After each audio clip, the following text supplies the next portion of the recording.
Hey everybody, what's up? I am going through so much chronic pain right now.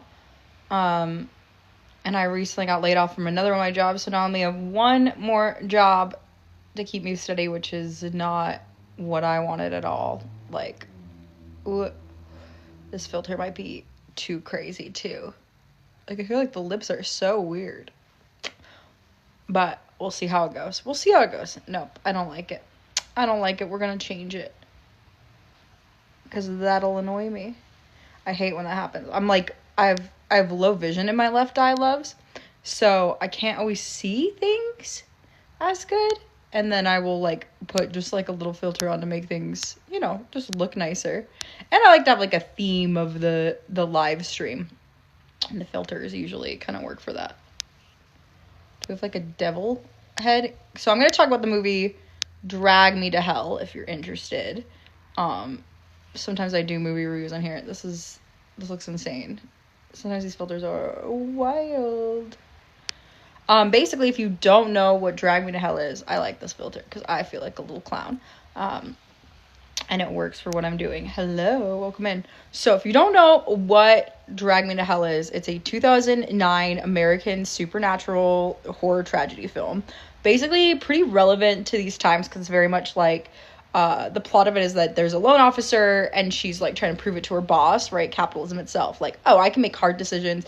And basically she is like, I'm not going to extend this elderly woman's mortgage, which is like, cruel because maybe it's radical to say, but people deserve a place to live. You know what I mean? And I think we are supposed to take care of our elderly, our disabled. And I think we have a societal duty to do that. And we definitely have the resources to. But anyway, she doesn't extend the woman's mortgage. Don't know if this was great of the woman, but she then comes in and she's like, I'm gonna place a curse on you for that. Cursed. You're not gonna extend my mortgage? I'm not gonna extend your life. You know what I mean? Like, literally does that. And she's like, not only is there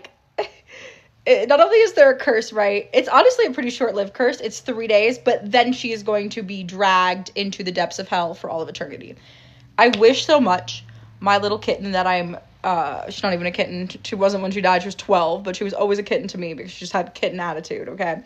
Marceline, who I'm writing this, or creating this animated series about, I'm hiring out writers. I'm like helping them, but anyway, this is such a movie that she would have lived. She's also in hell right now, so she's probably like waiting for me to deny an older woman's mortgage, so that I can go be with her. You know what I mean? So that is what I suspect. The guy who directed this and co-wrote it, Sam, I'm going to say this maybe wrong, Raimi, Raimi, so sorry. It's not you, it's me. He was also working on the Spider-Man film trilogy. So he wrote this with his brother. This does not give me a movie you write with your brother, but sure, whatever.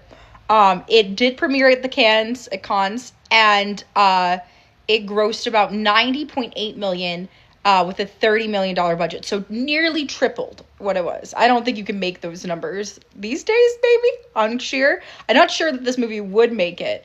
I remember like very, very few details visually from this movie, but that. So here's where we start. We start in Pasadena, which when I did that, I was like, at least we're so far away from that place, and there's no way the ghost can get us because I think at the time I was watching this with my ex, we lived in North Hollywood, which is where I live now, and then I moved even closer to Pasadena, and it is crazy with all the fires of like almost around this time last year that it went just as bad, but I was like, so funny that we're so far away from that place and no ghost will make it, and that we are very actually close to that place. I don't know if you've ever had that where it's like, oh, it's a horror film. Like, one that I want to watch and review next is Alphabet Girl, or The Alphabet Killer, who is directed by somebody I took a couple classes from, and also it's in Rochester, New York, and also I would have been a victim because my initials are TT, and The Alphabet Killer would do to like anybody's like same initials, he would do it. So dodge that one. I think it was maybe a little bit before I lived in Rochester, but still crazy. So very, very weird when you are watching a horror movie and you're like, oh, I know like how close that is.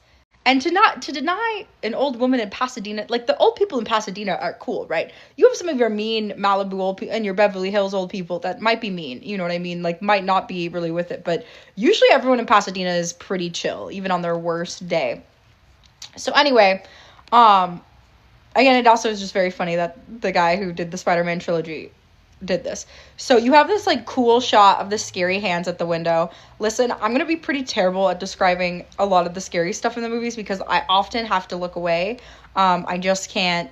It's too much. But yeah, crazy that it is in Pasadena. They talk about, in 1969 Pasadena, there was a Hispanic couple that were seeking help from a young medium. Her name was Sean Sandana, because their son, Juan, very typical Hispanic name, we really, really ventured out for that one, didn't we, is hearing evil voices because he stole a silver necklace from a Romani woman's wagon. But it doesn't even matter that he's trying to return it, right? Because the voices are already there. So I guess a friendly reminder not to steal from this. But it's never good when your jewelry is giving evil voices. I think we all learned that from Harry Potter for sure. Anyway, the house is really cool. The wind throwing them around was really cool. Do I want that to be me? No. And they end up like pushing this kid off of heights and like down to the ground, opening up, which is, never where you want to go, right? You don't want to go straight from up the sky down to a little hole in the earth and be swallowed. Like that is not something you would like to do on an afternoon, right? It's no fun at all. So anyway, they are literally, like, the title Drag Me to Hell, that's not just a little cutesy fun time, okay? You literally, the hand drags them through the cracks, okay? Like, literally, they are pulled. They are pulled, okay?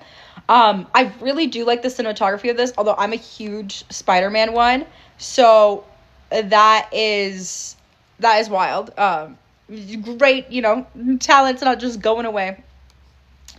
Anyway, we got Justin. I like to call him Long Dong because I met him once, it's not fair to call him Long Dong, and I don't mean to sexualize him. Apparently, there is maybe something shady that happened with Justin Long. I did not do my research. You can feel free to tell me the Justin Long tea on here. I feel like, I don't know if there was a little Instagram thing, a DM, I'm not sure.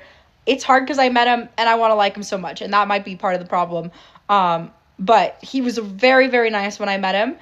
He made fun of my ex's now at the time accent and was like trying to place it. He seemed like a very good one. And often I really, really, really like what he brings to the table as an actor. So Justin Long is in it. I call him Long Dong. I don't really know why I do that because we were drunk one time at a bar when we met him. So I guess he was in a movie that my friend was almost in a movie from, but was like friends with the director of that movie.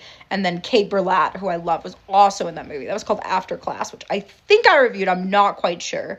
Not one of my favorite movies, but we met Long Dong, so how can we be mad, Anyway, so Justin Long Dong's girl, I gotta stop saying, Justin Long, his girlfriend wants basically the promotion, right? So she's got to be ruthless because corporate girlies, like, they don't, you know what I mean? You got to bring it, which I suck at. And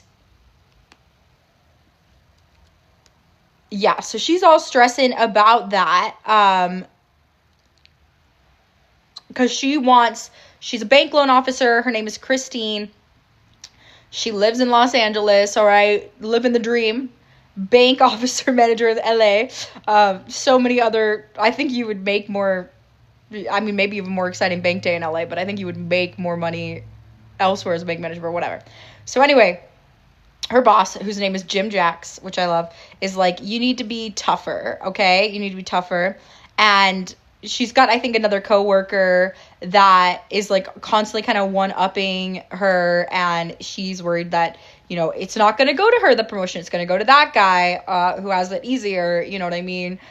Which sucks. It sucks when you need it and there's only one slot. And it's easier, you know what I mean? Which sucks. It sucks when you need it and there's only one slot.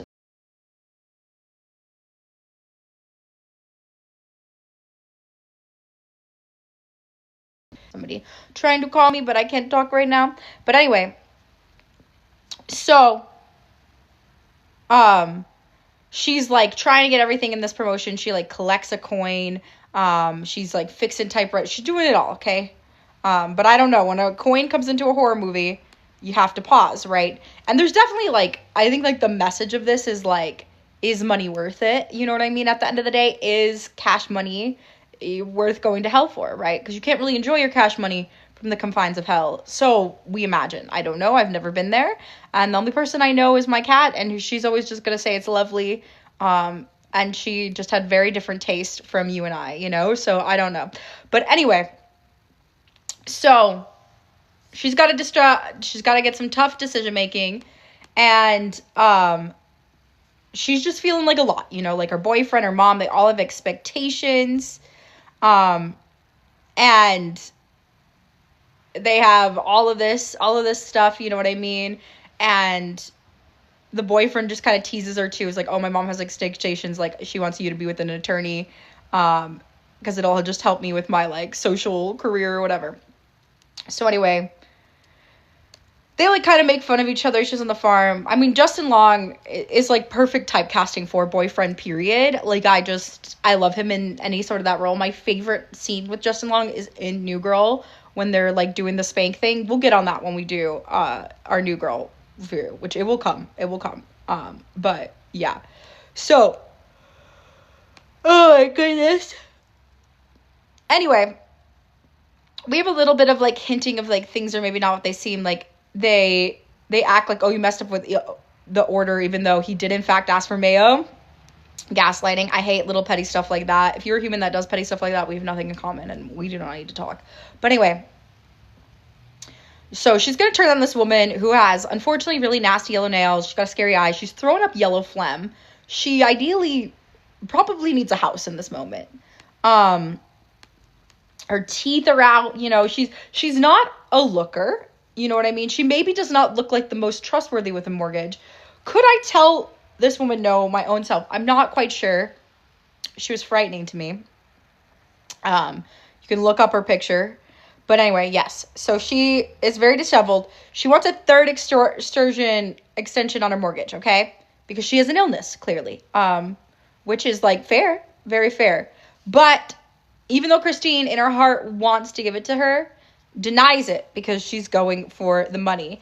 And she's like, please, my house is going to be repossessed. Talking about possession, you know what I mean? Talking about possession, we're about to see it. But literally, like, she says, you know, we've already given you 2 extensions. We're going to have to throw you out your house. And, you know, like, the bank has to make its money. Like, that's just the way that it is. But it's so evil. Because somebody lives, like, I like, get that people have to make money. But it feels very unfair. And it also feels like, I don't know that housing should be this much. It feels like we are paying king's salary as commoners. But I only know a little bit about real estate, okay? So anyway, she is begging for help. This woman. She says, you shame me, which never good, right? We're already getting up curse when anybody makes somebody feel shame. I question that person. And honestly, I don't think the woman was wrong for getting this mad. Like I'm unfortunately on the cursed woman's side. But she does lunge for her, which is not, violence is not the answer. And she just have to call security. Good news is, despite that horrible traumatic ordeal at the workplace, boss is impressed. And you know what? Her name's going to the top of the list for the promotion. But anyway, this lady's freaking out about her scarf now. You know what I mean? Like, Christine is raveled, okay? Raveled. Sylvia, who is the person that's getting kicked out of the house, she had ripped a button from Christine's coat and she placed a curse on it. And she returns that button, which is, you know, I don't like it. Keep it. You know what I mean? If somebody ripped a button off of my blouse and then tried to return it, I'd be like, actually, it's okay. I'm going to throw out the shirt, in fact. It was apparently a cursed shirt. If it wasn't, good things would have happened in it, okay? And we can just let it go because it's just a piece of clothing. You know what I mean? We can use it as a rag. It can become somebody else's cursed shirt. I don't care. But anyway, she warns Christine that, you know, soon the curse is going to come and that she's going to come begging for her. But now she's all freaking out, you know, freaking out about her scarf, freaking about it.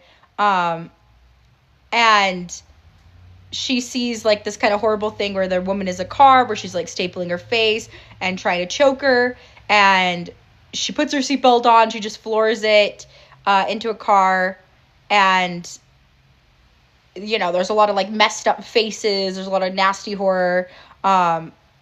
She has these things where she's like stabbing her in the mouth and she's like shooting it out, and yeah, then we have the whole button thing. So it's not great. It is a moment maybe to call the police when somebody is attacking you for turning down a load. I understand the instinct to do it. I don't know if I was in her shoes that I would have done it. Also, at this point, from what I know about the police are not going to do anything on a threat. You have one altercation, which is probably great. Really, it should be a workplace incident because it is caused by things at work. It should be handled through that, and it is not being handled through the proper channels, I do want to say. So anyway, Justin Long, though, is her boyfriend, so she can't have that bad of a day, right? So he's going to rush to her. He is literally the best boyfriend ever, and I do think that he's right. Like, at the end of the day, she made a decision. She can't beat herself up over it. Like, she probably should have given the woman an extension in the house. I don't think the woman should have acted like that. You know what I mean? Like, we're here. We're here right here. But anyway, so she, they go to tell this fortune teller, Ram Dass, because she's got the heebie-jeebies about it all. And she goes to basically see the spiritual advisor. And he's like, oh, yeah. He's like, I see Hell, and I see a dark spirit launch on here. Nah. You know what I mean? That's scary. She's getting, like, knocked around the house. It's not going well. You know what I mean? She's getting haunted by stuff. And they kind of be like, you know, this is kind of like PTSD for you, okay? And Justin Long's like, let's just go to a cabin, like, let's chill, right? Maybe capitalism got to you too hard, right? You're under a lot of stress for this promotion. You, like, had to operate a different way, and you're coming into feeling with these feelings, like, let's just get away. Let's just have a good time. But, you know, she's being tortured at home. She's getting violent nosebleeds. She's hallucinating about Sylvia. She gets a file confiscated from her desk, and she starts to feel bad. She's like, you know, I'm going to go visit this granddaughter's, the Sylvia's granddaughter, I think it's Alinka, and she wants to apologize, which is, you know, good for her to do it.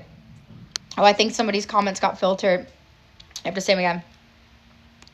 We have, like, images of her swallowing a fly, and, like, sees a lady who's, like, vomiting bugs on her. Nasty. I'm good. I already have fruit flies in my house, and it's disgusting. Like, I like bugs for the most part. But I like bugs at a certain distance. So anyway, she's getting mad about people's fingernails being dirty, right? She's kind of losing it. And the blood that comes from her nose at work, it's not just like a little, like, boop, boop, driplet, you know what I mean? It is, like, spraying. Like, it is, like, actually horrific. Like, I don't know how she would get a promotion after that. As much it would be, like, I think somebody who sprays blood out of their nose deserves a promotion because that's, wow, what happened? And yeah, and of course she gets her binder stolen, which just, like, sucks, right? She's being sabotaged. You know, no, nothing's fair in an unethical society like that. But anyway, she's going to Sylvia's granddaughter. She kind of lies to the girl, answers the door, and she's like, oh, my boss made me come here, even though that's not the case. She's coming here of her own guilt. And then basically her granddaughter's like, well, too late. She died. It's her funeral. And then she, like, throws a bile on her, right? So a lot of bad news all at once on top of throw up. So not how I would want to get out of this situation. So, like, basically now it's too late. Like, she's right. You come begging. But there is no one to beg for. So she embarrasses herself at the funeral, obviously. And the granddaughter's like, yeah, you deserve this. Grandma told me everything. Bye. You know, bye, capitalist scum. And that is how it kind of goes. And she is basically afflicted with the curse of Lamina, or the black goat, which is an ancient and powerful demon that torments its victims for 3 days. I have no idea if this demon is real. I do not want to know. Keep it far away from me. That is all. I don't mess with demons. I am I think demons are real, actually. I've seen a couple things that are, like, scary, and I don't mess with all of that. People need to leave that alone. Don't play with any demon. I had a demon cat, and we would have a lot of conversations about her demonness, and I tried to get her to change, and reluctantly she chose demonhood, unfortunately. But anyway, basically, this guy is going to torment his victims 3 days, and then he's going to literally drag them into HE hockey sticks. Okay, so you're going down. And basically, she's a suggestion that they do a sacrifice. And so she is going to kill her kitten, even though she's a vegetarian, this is a nightmare movie for me, right? Like, at that point, I'm like, well, I guess that's it. I can't kill my kitten. I love TV too much. I mean, sometimes he annoys me, but I couldn't do it. I could not kill a kitten like that. But she basically has to offer a blood sacrifice, and she'll be cursed for 90 days. Because if not, that guy's going to collect her. He's going to come to collect, and it's not just going to be her kitten. And she can even, like, hear the hoofs at the door. She's trying to call her boyfriend. The phone battery dies. She's, like, dangled around everything, and she's so freaked out she's going to kill her kitty. And somehow believes that is going to be okay. And it's like, you know what? I think that is just part of the devil's curse on you, right? Like, what could be more torturous than you having to kill your kitty? Like, you just did exactly what the demon wanted you. And then she's going to go meet her boyfriend's super wealthy parents. Amazing. It's going so well. What a great time to meet them after killing your kitten. That's the exact time I want to meet the in-laws. You know what I mean? Like, great. So, still she's having horrible delusions, right? It's not going very good. The mom also on top of it is, like, very weird about a cake she made. And it's so rude. Oh. Hello.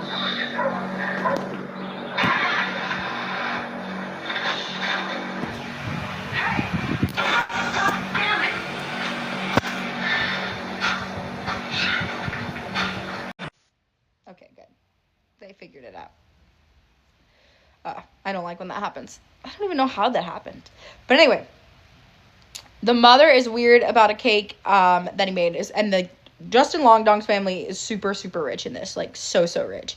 The cat ends up pissing at him. And she's like, huh? He's like, that's so crazy. This is usually really sweet. And poor girlfriend is like, I had a cat, right, that you just had to kill. And her boyfriend is like, wait, you had one? What is happening?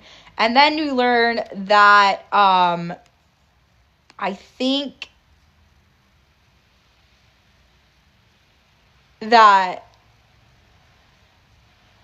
somebody's, I can't remember quite who it was, sorry, I'm horrible at taking notes sometimes, but basically either Justin Longdong's mom, I think it was her mom actually, that her husband's, her dad basically died, and you know, like, her mom struggled with alcoholism, somebody struggled with alcoholism on top of it all, like, right, little hell.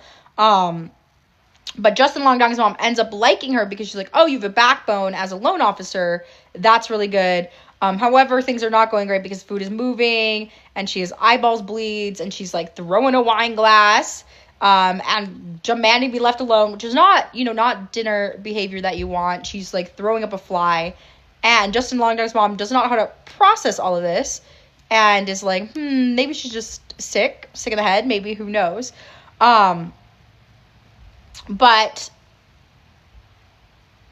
yes, basically, she finds out that, you know, she gets introduced to Sandina, but it has to be, like, 10,000. But because, you know, her boyfriend is rich, she's going to cover it. So she's fine. She can afford the help, right? It would suck to be poor and be in this situation, for sure. I can't easily, like, if they're like, hey, it's 10,000 to get rid of your demons, I'm like, well, guess my demons are staying. That's kind of what happened when I went to a psychic, for sure. So Sandima is like, you know what, I've been wanting vengeance against this girl. I think this is super, super important. You know, I do cost a lot of money, but I'm going to help you. Especially, like, you're going to need it. Good thing that her boyfriend paid, because she did not get that promotion, by the way. Stu ends up canceling her account and gets the position, which sucks. But Justin Long's like, don't worry about it. Like, I'm gonna pay for you. I'm gonna take care of you, right? Heaven. She's in heaven, right? Amazing. But in order to do all this, which is another hook of this seance that I'm like, when it started, I was like, I don't think it's going to go very well. Because they were like, you have to welcome the dead and the soul. Like, there's just, I think this, like, demon is just, like, torturing playing. I think part of the hell is the escape that you think you will not end up there, right? That is, like, the hope of it all is what makes the dragging worse. Because if you're being dragged, right, it's not like you're coming willingly, right? You're either unconscious or you're just being forced into there. So I think that there's a lot to say about that. Like, no matter how much she's trying in here, the results are inevitable, and it makes it all the much worse. That is the more horror.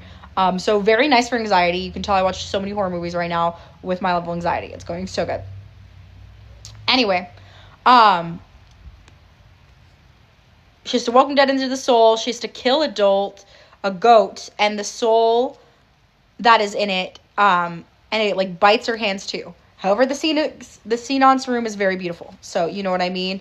And then we have one moment where the goat, like, throws up the cat, which is just, like, it's everything's very sad and scary. I mean, this is, like, it is literally, like, I would not want to be in Christine's shoes, right? The money is not worth it, if that was the question. The money was not worth it at all.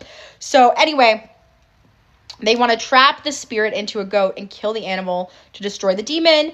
And this one girl is like, I want vengeance about it. But unfortunately, the entity is too strong. It possesses her, it possesses the goat, it possesses the assistant, and they throw up the corpse of the deceased cat.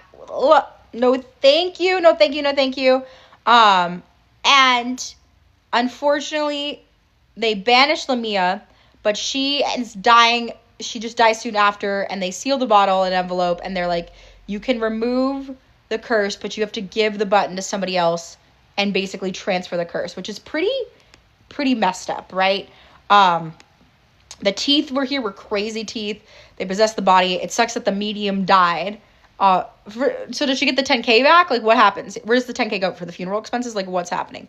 But anyway, so now she's in the predicament, right? Give the button away, give the huge curse away, and you burn in hell internally. So they have, like, the night, right, to make this decision. Man, another hell, right? Like, let me pass the burden on. Like, it's pretty awful.